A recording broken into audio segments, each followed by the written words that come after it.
설교에 앞서 지난 29일 벌어진 제주항공 여객기 참사로 희생된 모든 희생자분들과 유가족분들에게 깊은 애도와 위로의 말씀을 전하면서 하나님의 위로와 사랑과 은혜가 함께 하시길 진심으로 기원합니다.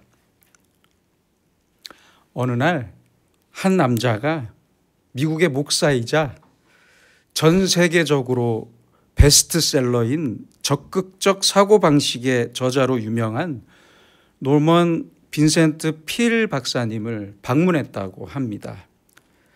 극도의 절망감에 사로잡혀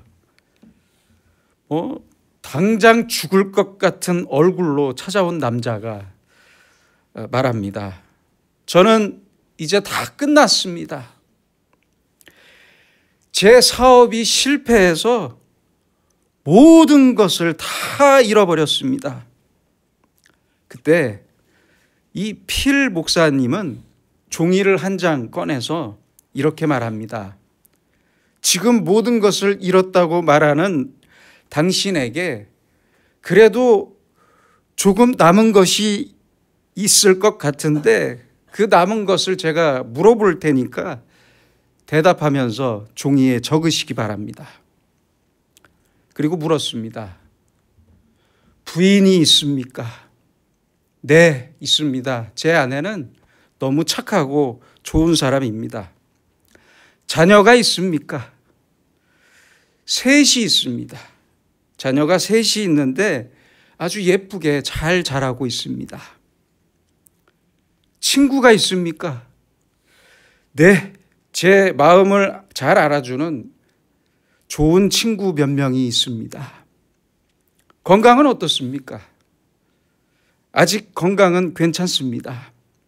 이렇게 대화하면서 자기에게 남은 것을 종이에 적던 남자는 잠깐 조용히 생각하다가 이렇게 말했습니다. 어쩌면 제 사정이 그렇게 나쁜 것 같지는 않습니다. 다 잃어버린 줄 알았는데 생각해보니 아직도 가진 것이 많네요. 고맙습니다. 이렇게 말하고 돌아갔다고 합니다. 여러분, 우리의 불행은 바로 여기에 있습니다. 가지고 싶은 것을 못 가져서 불행한 것이 아니라 지금 내가 가지고 있는 것을 모른다는 사실이 불행입니다. 내가 지금 가지고 있는 소중한 것을 내가 모르고 있다는 것이 불행입니다. 여러분도 다시 한번 찾아보세요. 다 잃어버린 것 같지만 아직도 가지고 있는 게 많습니다. 많아요. 사실은 아직도 내가 가지고 있는 것이 더 크고 더 감사한 것들입니다. 더 근본적이고 더 소중한 것입니다. 그걸 모르기 때문에 내가 불행한 거예요. 그래서 아무리 많이 가졌더라도 내가 가지고 있는 것이 무엇인지를, 내가 가지고 있는 것이 무엇을 의미하는지를 모르는 사람은 아무것도 가지지 못한 사람입니다. 아는 것이 없어서 불행한 것이 아니에요. 내가 알고 있는 것을 실천하지 못하기 때문에 불행한 거예요. 내가 알고 있는 것을 그래서 실천할 줄 알아야 합니다. 조금 몰라도 불평하지 말고 아는 대로 살아보세요. 넉넉합니다. 하나님은 우리에게 이미 넉넉하게 주셨습니다. 주셨어요. 소원을 성취하지 못해서 불행한 게 아니에요. 아니라니까요. 현실의 뜻을 모른다는 것이 문제입니다. 그러므로 사람은 항상 자기에 대해서 흑자 평가를 할 줄 알아야 합니다.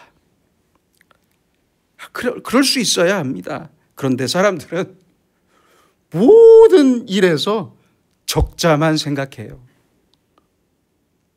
적자만 계산합니다. 무엇을 잃어버렸는지, 무엇을 손해봤는지만 생각해요. 그리고 거기에 몰두하기 시작합니다. 아닙니다. 그게 아니에요. 나에게는 반드시 내가 얻은 것이 있습니다. 이것을 잃어버렸더라도 저것을 얻었습니다. 건강을 잃어버렸더라도 믿음을 얻었습니다. 병원에 가보세요. 삶을 감사하는 사람들이 얼마나 많은데요. 재산을 잃어버렸더라도 겸손을 얻었습니다. 생각해보면 그래서 얻은 게 참 많습니다. 많아요. 그래서 지혜로운 사람들은 항상 흑자로 결론을 내립니다. 그 사람에게 행복이 있습니다. 여러분, 복이 무엇입니까? 그렇게 많은 목사님들이 떠드는 복이 도대체 무엇입니까? 우리에게 복은 어떻게 주어지는 것입니까? 깊이 생각해야 하겠습니다. 다윗 왕은 오늘 본문에서 복에 대한 아주 소중한 고백을 하고 있습니다. 이 고백은 아주 귀한 간증이며 신앙 고백이 담겨 있는 시입니다. 먼저 2절입니다. 내가 여호와께 아뢰되 주는 나의 주님이시오니 주밖에는 나의 복이 없다 하였나이다. 주밖에는 나의 복이 없다. 또한 5절입니다. 여호와는 나의 산업과 나의 잔의 소득이시니 나의 분깃을 지키시나이다. 다시 말하면 모든 복은 하나님께로부터만 온다 하는 뜻입니다. 그래서 하나님이 내 복의 근원이시고 근본이시고 하나님과의 정직한 관계가 나의 복이다. 그 뜻입니다. 다윗은 단 한 번도 물질이 복이라고 말한 적이 없습니다. 그렇게 생각한 적이 없어요. 태평성대가 복이라고 생각하지도 않았습니다. 오직 여호와 하나님이 나의 복입니다. 이렇게 고백했어요. 이 고백은 하나님으로부터만 복이 온다는 고백입니다. 다윗은 시편 37편 4절에서도 고백합니다. 여호와를 기뻐하라. 그가 내 마음의 소원을 내게 이루어 주시리로다. 하나님을 기뻐할 때, 내가 하나님을 기뻐할 때 하나님께서 내 소원을 이루어 주십니다. 헌금 많이 한다고 소원을 이루어 주시는 분이 아니에요. 착각하지 마세요. 하나님을 기뻐할 때 내 소원을, 내 기도를 이루어 주십니다. 바로 이것이 우리의 복입니다. 하나님을 떠나면 그래서 그 어떤 복을 받을 길이 없습니다. 전혀 없어요. 아무리 몸부림치고 아무리 기도하고 소리를 질러도 소용없습니다. 하나님의 길을 떠나면 아무런 복된 길이 없다. 다윗의 이 간단한 진리를 우리는 잊지 말아야 하고 2025년을 맞이하면서 날마다 기억해야 합니다. 미국의 링컨 대통령은 남북 전쟁 중인 1862년 4월 30일에 금식 기도일을 선포하면서 연설을 했는데요. 그 연설문에 이런 말이 나옵니다. 지금 이 비극의 원인은 우리가 하나님을 떠났기 때문입니다. 미국의 비극을 종식할 수 있는 길은 오직 우리가 하나님께로 돌아가는 것뿐입니다. 다 함께 하나님께로 돌아갑시다. 제 개인적으로는 우리나라에도 이런 대통령이 하나 있으면 좋겠습니다. 정말 그랬으면 좋겠습니다. 너무 부럽습니다. 그동안 우리나라의 대통령이 아내와 함께 점을 보면서 국정을 운영했고요. 총리도 그 아내와 점집을 찾아다녔다고 합니다. 이게 말이 되는 이야기입니까? 답답합니다. 현재 무당과 역술인의 수가 다 합해서 정확하지는 않지만 다 합하면 약 80만 명에서 100만 명이라고 합니다. 놀랍지 않습니까? 점술 산업의 규모가 놀라지 마세요. 약 10조 원 규모라고 합니다. 한국 리서치의 조사에 따르면 우리나라 국민의 41%가 점을 받고 기독교인들도 4명 중에 1명, 23%가 점을 본다는 결과를 발표했습니다. 우리나라가 대체 언제부터 점술 공화국이 된 겁니까? 대단히 안타까운 현실입니다. 오늘 다윗의 말씀처럼 우리는 나의 분깃, 나의 분복을 만족하고 감사하며 살아야 합니다. 하나님께서 나에게 주신 분깃이 분명히 있고 나에게 주신, 나를 위해 예비하시고 주신 분복이 분명히 있어요. 6절에서는 줄로 재어준 구역 같은 분복이 있다고 말씀합니다. 여러분, 그래서 우리는 다 가질 수도 없고 다 가질 필요도 없어요. 욕심 부리지 맙시다. 우리 각자에게 하나님께서 주시는 만큼의 복이 있을 뿐입니다. 그 복이, 분복이 분명히 우리에게 있어요. 우리 개인마다. 하나님께서 나에게 나눠주신 복에 만족하면 됩니다. 그 이상 더 바랄 필요가 없어요. 사도 바울도 한번 생각해 봅시다. 사도 바울은 자기 민족에 대한 간절한 열망이 있었어요. 그랬잖아요. 그래서 자기 동족인 유대 사람들한테 핍박을 받고 쫓겨다니고 목숨의 위협을 받으면서도 그들에게 복음을 전하고자 몸부림쳤지만 결국 실패했어요. 실패했잖아요. 상당한 시간이 흐른 뒤에야 사도 바울은 깨닫게 됩니다. 그래서 갈라디아서 2장 8절에서 말씀합니다. 나를 이방인의 사도로 삼으셨느니라. 이 사실을 뒤늦게야 깨닫게 됩니다. 바울도 자기의 이 분복을 진작 깨달았어야 했습니다. 우리도 마찬가지입니다. 공부를 하는 학생들을 보면, 그렇죠? 기억력이 좋은 사람이 있는가 하면 창의력이 좋은 사람들이 있어요. 그렇잖아요. 음악을 잘하는 학생이 있는가 하면 그림을 잘 그리는 학생이 있어요. 하나님께서 주신 분복이 다 다르다는 말씀이에요. 개인적인 말씀이라 죄송하지만 제가 미국에서 유학 중일 때 비벌리 힐스에 아주 큰 저택을 방문했던 적이 있습니다.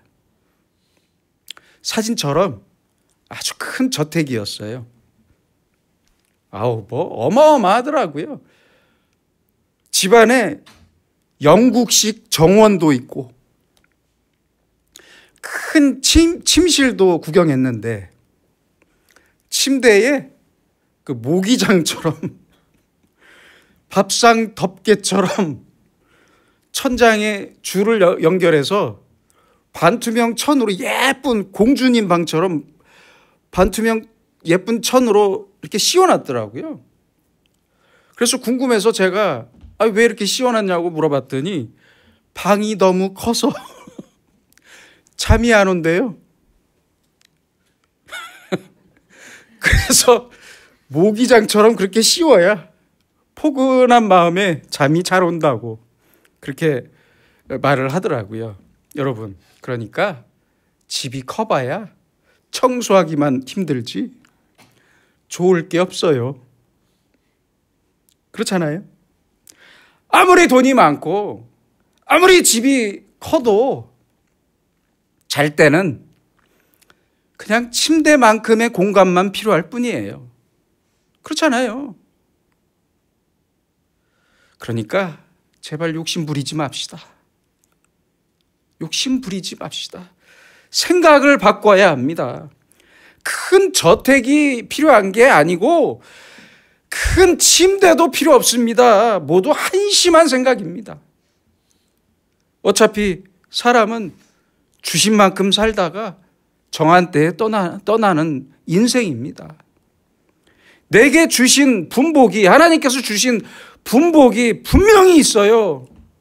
다 먹을 수도 없고 다 가질 수도 없어요. 과거도 현재도 미래도 지금 나의 현실을 내 분복으로 생각하고 만족할 줄 알아야 합니다. 제발 질적으로 평가합시다. 질적으로. 남이 잘 산다고, 남의 집이 크다고, 돈이 많다고 부러워할 것 없습니다. 결국에는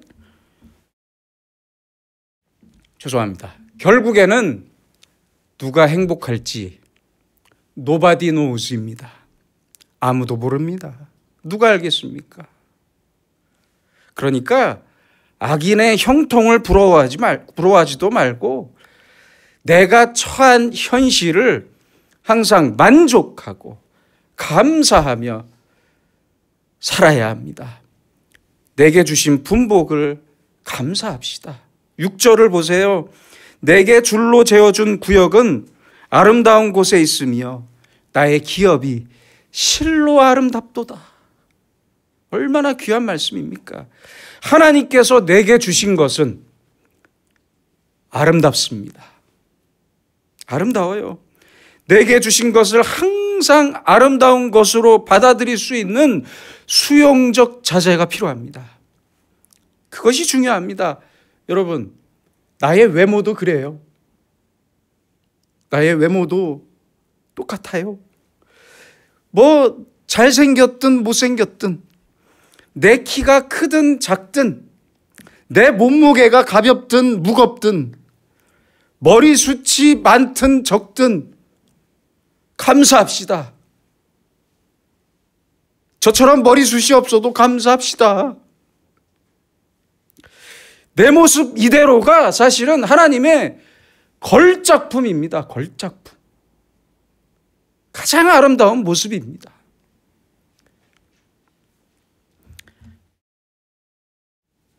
어느 교회의 실화입니다. 어느 교회의 여자 집사님이 목사님에게 이렇게 말을 했대요. 목사님, 제가 하나님께 은혜를 받고 나니까 보이는 게 달라지기 시작했는데요. 세상에 제 눈에 다시 콩깍지가 낀 것처럼 남편 얼굴이 예뻐 보이기 시작했어요. 남편 얼굴이 너무 예뻐서 밤에 불을 끄고 자는 게 싫을 정도예요. 그래서 하나님은 왜 눈을 감고 자게 하셨습니까? 이런 불평도 했어요. 이렇게 말을 하더랍니다. 여러분, 나에게 줄로 재어준 구역, 나에게 줄로 재어준 분깃, 나의 분복은 아름답습니다. 아름다워요. 나의 직업도 아름답고 나의 얼굴도 아름답습니다. 나의 가정도 아름답고 내 배우자와 자녀들도 아름답습니다. 내게 주신 모든 것을 아름답게 보고 아름답게 보입니다. 이것이 우리의 복이고 이 마음이 복의 근원이라는 말씀입니다. 여러분, 우리가 가진 모든 것과 우리의 모든 관계는 하나님께서 주신 선물입니다. 큰 선물입니다. 그러므로 감사합시다. 모든 것과 모든 일 속에 하나님의 살아계신 말씀이 담겨 있습니다. 조용히 그 말씀에 우리의 귀를 기울입시다. 모든 일에 하나님의 손길이 있고 하나님의 인도하심이 있어요. 하나님께서 인도하시는 그 길로 조용히 기도하며 순종합시다. 조용히 걸어갑시다. 내게 주신 분깃, 내게 주신 분복을 소중히 여기고 아름답게 보고 감사할 때 하나님께서는 올해의 우리에게 더 크고 귀한 것들을 반드시 주시고 아름다운 길로 우리를 인도하실 것입니다. 기도하겠습니다. 자비하신 주님, 주님께서는 지금까지 우리에게 아름다운 것들을 너무 많이 주셨습니다. 오늘부터는 지금 나에게 없는 것을 불평하지 말고 내가 잊고 있었던 나의 품복을 감사하며 살게 하옵소서. 무엇이든지 내게 없었던 이유는 주님께서 나를 위해 줄로 재어주신 분복이 따로 있기 때문임을 잊지 않게 하셔서 내 옆에 지금까지 나와 함께 있었던 모든 것들의 아름다움을 보게 하시고 항상 만족하고 감사하면서 올해를 살 수 있는 지혜와 믿음과 사랑과 은혜를 베풀어 주시옵소서. 예수님의 이름으로 기도드립니다. 아멘.